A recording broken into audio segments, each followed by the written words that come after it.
JMM और कांग्रेस के लोग सत्ता पर बैठते हैं तो वो अपनी सेवा के लिए बैठते हैं, मेवा खाने के लिए बैठते हैं, कुर्सी गरम करके तिजोरी गरम करने के लिए बैठते हैं। हेमंत सोरेन की बात करता हूं तो हमारे को ध्यान में आता है कि इन्होंने जनजाति के बारे में, ट्राइबल्स के बारे में चर्चा की और ट्राइबल्स के नाम पर वोट मांगे, और जितना नुकसान आदिवासियों का और आदिवासियों के हितों का हेमंत सोरेन की सरकार ने किया है, उतना किसी ने नहीं किया। इस बात को भी आपको ध्यान में रखना चाहिए। हमारे जनजाति भाइयों की संस्कृति कहीं भी चली जाए, हेमंत सोरेन का वोट नहीं जाना चाहिए। वोट के लिए हर कुछ करने को तैयार है, यह भी हमको ध्यान में रखना होगा। यह ऐसी सरकार है जो आकंठ भ्रष्टाचार में डूबी है। यह ऐसी सरकार है जहां मुख्यमंत्री के पीछे ईडी पड़ी है और मुख्यमंत्री भागते फिर रहे हैं। यह ऐसी सरकार है जहां liquor mafia, land mafia, sand mafia, हर किस्म के माफिया दंदना रहे हैं। मैं खुलेआम आरोप लगा रहा हूं, मंच से लगा रहा हूं। है किसी में ताकत तो हमारी बात को टाल करके देखे या गलत साबित करके देखे। आप बताइए, आपने किसी को देखा कि जमीन हड़पने के लिए अपने माता पिता का नाम ही बदल दिया हो? आपने देखा भाई ऐसा? ये आपके यहां मौजूद है। ऐसे ऐसे घोटाले, ये महिलाओं का उत्पीड़न, ये कौन से राज में रह रहे? ये जंगल राज बना करके रखा कि जो काम प्रदेश के हाथ पड़ा उसका हुआ बंटा ढार, और जो काम मोदी जी के हाथ लगा उस काम में रौनक आ गई, चमक आ गई, विकास हो गया। इस बात को भी हमको समझना कि चावल के एक दाने से चावल की किस्म का पता चलता है, नेता के एक शब्द और एक वाक्य से नेता के संस्कार का पता चलता है। अब मैं आपके सामने बोलना चाहता हूं कि जब वो नेत्री भाषण दे रही थी तो उन्होंने कहा ये जो मंदिर में वो डब्बा होता है ना, डब्बा, ये डब्बा उनका संस्कार है, हम उसे दान पात्र कहते हैं। जो डब्बा और दान पात्र में अंतर न समझ सके, उन नेताओं की नीति और नीयत कैसी होगी यह भी हमको समझ में आता है। और जो मैं उमंग देख रहा हूं वह बताता है कि आप लोगों ने संकल्प ले लिया है कि अगली बार फिर से यहां कमल खिलाना है और भारतीय जनता पार्टी की सरकार को लाना है। मैं जब यहां आया हूं तो मैं इस वीर भूमि, सपूतों की भूमि, उनको मैं भूल नहीं सकता जिन्होंने आजादी की लड़ाई में अपना सर्वस्व लुटाया, अपने आप को आहूत किया और देश की रक्षा के लिए उन्होंने अपने आप को समर्पित किया।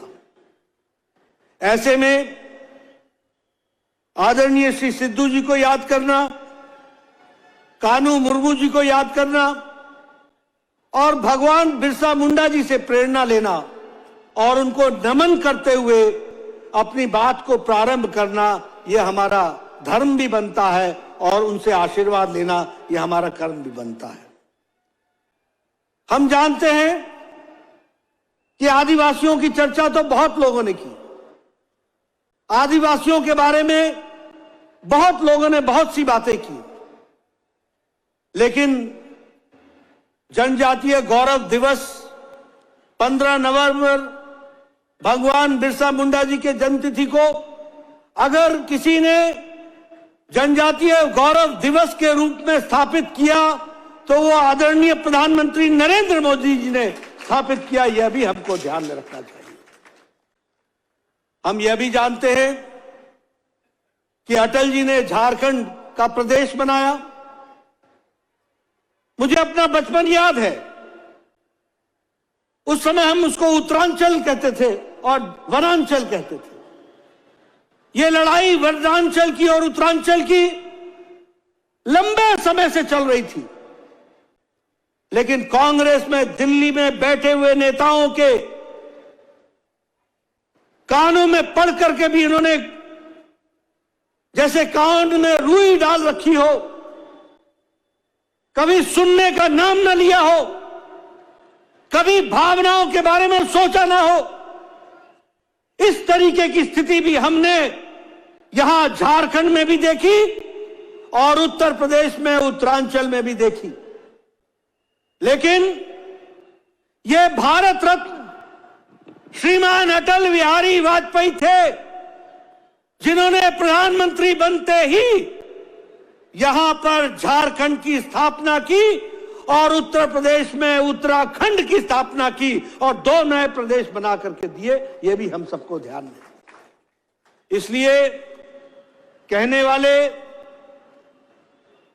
कई कुछ कहते हैं, लेकिन झारखंड के साथ भारतीय जनता पार्टी और भारत रत्न अटल बिहारी वाजपेयी हमेशा याद किए जाएंगे, जिन्होंने झारखंड को बनाने में सर्वस्व लगाया, योगदान किया। इसको भी हमको ध्यान में रखना चाहिए। मैं यहां यह भी कहना चाहता हूं कि झारखंड की संस्कृति, झारखंड के कल्चर, झारखंड का कार्य करने का तरीका, इसको संरक्षित करने का काम, अगर झारखंड की संस्कृति को संरक्षित करने का काम, उसको गौरव का स्थान देने का काम, उसको आगे बढ़ाने का काम अगर किसी ने किया तो किसी और सरकार ने नहीं, वो भारतीय जनता पार्टी की सरकार ने किया। यह भी हमको ध्यान में रखना चाहिए। मैं जब हेमंत सोरेन की बात करता हूं तो हमारे को ध्यान में आता है कि इन्होंने जनजाति के बारे में, ट्राइबल्स के बारे में चर्चा की और ट्राइबल्स के नाम पर वोट मांगे, और जितना नुकसान आदिवासियों का और आदिवासियों के हितों का हेमंत सोरेन की सरकार ने किया है, उतना किसी ने नहीं किया। इस बात को भी आपको ध्यान में रखना चाहिए। और मैं कहने के लिए नहीं कह रहा हूं, वोट की राजनीति के लिए धर्मांतरण को आंख मूंद करके देखना, धर्मांतरण के तरफ आंख मूंद करके उसको मौन स्वीकृति देना, यह अपने आप में बताता है कि हमारे जनजाति भाइयों की संस्कृति कहीं भी चली जाए, हेमंत सोरेन का वोट नहीं जाना चाहिए। वोट के लिए हर कुछ करने को तैयार है। यह भी हमको ध्यान में रखना होगा।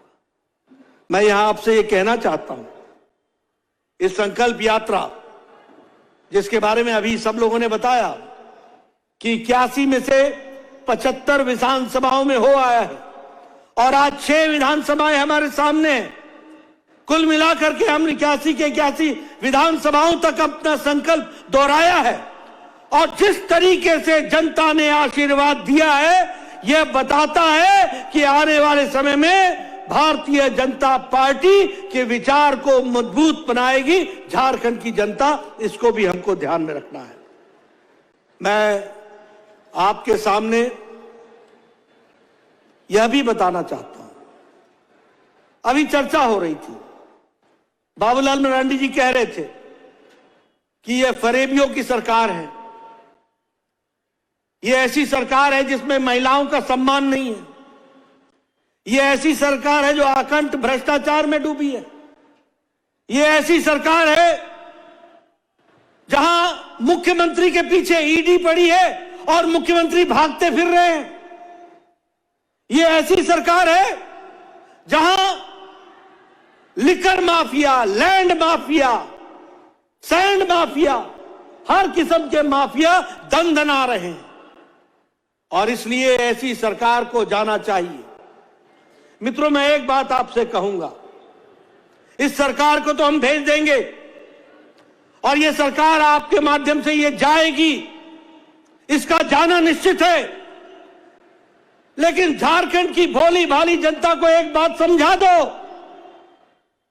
कि ये भारतीय जनता पार्टी की सरकार और भारतीय जनता पार्टी के कार्यकर्ता जब सत्ता पर बैठते हैं तो लोगों की सेवा के लिए बैठते हैं, लोगों के काम करने के लिए बैठते हैं, झारखंड की तस्वीर और तकदीर बदलने के लिए बैठते हैं। लेकिन जब जेएमएम और कांग्रेस के लोग सत्ता पर बैठते हैं तो वो अपनी सेवा के लिए बैठते हैं, मेवा खाने के लिए बैठते हैं, कुर्सी गरम करके तिजोरी गरम करने के लिए बैठते हैं। और इसलिए उनका जो रेगुलर साथी बनता है वह साथी उनको सीबीआई और ईडी के बीच में ही रहना पड़ता है। वो कहते हैं कि सीबीआई और ईडी भेज दी। अगर सीबीआई और ईडी गलत है तो आप कोर्ट का दरवाजा क्यों नहीं खटखटाते? आप क्यों नहीं राहत लेने की कोशिश करते? आपको मालूम है और सबको मालूम है कि किस तरीके से आप और आपकी सरकार आकंठ भ्रष्टाचार में डूबी हुई है, यह भी लोगों को मालूम है। और इसलिए डरते डरते आप इधर से उधर आज की तारीख आगे मांगो, तारीख पर तारीख मांगो। बताओ ये कर रहे हैं कि नहीं कर रहे हैं? कर रहे हैं कि नहीं कर रहे हैं? आपने कभी देखा कि कोई मुख्यमंत्री खुद के नाम पर जमीन का टेंडर निकलवाता हो? कभी देखा? कभी देखा कि कोई मुख्यमंत्री खुद के नाम पर जमीन का टेंडर निकलवाए? देखा है क्या? देखा है क्या? यह है आपका मुख्यमंत्री, ऐसा है आपका मुख्यमंत्री। मैं खुलेआम आरोप लगा रहा हूं, मंच से लगा रहा हूं। है किसी में ताकत तो हमारी बात को टाल करके देखे या गलत साबित करके देखे। यह है भ्रष्टाचार। आप बताइए, आपने किसी को देखा कि जमीन हड़पने के लिए अपने माता पिता का नाम ही बदल दिया हो? आपने देखा? देखा भाई ऐसा? ये आपके यहां मौजूद है। ऐसे ऐसे घोटाले किए, ऐसे ऐसे घोटाले किए, अपने नाम पर टेंडर अपने को ही दिलाना। ऐसी रेवड़ी जो खुद मुड़कर अपने आप को खाए, ये इनका काम है। अगर मैं इनकी तुष्टीकरण की बात करूं तो आप बताइए, आज मंदिर टूट रहे हैं कि नहीं टूट रहे हैं? मंदिरों में मूर्तियां तोड़ी जा रही है कि नहीं तोड़ी जा रही है? कोई एक्शन हुआ? कोई एक्शन हुआ? ये तुष्टीकरण है। आप बताइए, महादेव की बारात को रोकने की कोशिश होती है कि नहीं? होती है कि नहीं? और पुलिस मूक दर्शक रहती है कि नहीं? मित्रों, ये आप संकल्प लीजिए कि ऐसी सरकार जो तुष्टीकरण से युक्त हो, भ्रष्टाचार से युक्त हो, अनाचार से युक्त हो, उस सरकार को हम नहीं रहने देंगे। इस बात का संकल्प लेकर के हमको चलना होगा। मैं कई बार आश्चर्य करता हूं, क्या स्थिति हो गई है। एक समय था जब अर्जुन मुंडा जी का राज था, जब मरांडी जी का राज था, जब रघुवर दास जी का राज था। बताइए, नक्सलाइटों पर काबू था कि नहीं था? काबू था कि नहीं था? आज नक्सलाइट दंदना रहे कि नहीं दंदना रहे? आज उनकी घटनाएं बढ़ी हैं कि नहीं बढ़ी हैं? बताइए, पुलिस रक्षक के बजाय भक्षक बन गई है कि नहीं? आप बताइए, महिलाओं के साथ उत्पीड़न हो रहा है कि नहीं? आप बताइए, महिलाओं के साथ बलात्कार हो रहा है कि नहीं? आप बताइए, स्कूल के सामने से गेट से नाबालिग बच्चियों को उठा करके उनके साथ बलात्कार हो रहा है कि नहीं? ये ऐसी सरकार, ये इस तरीके की सरकार, ये महिलाओं का उत्पीड़न, ये कौन से राज में रह रहे हैं? ये जंगल राज बना करके रखा है। TheFollowUp.in. Like, share, and subscribe.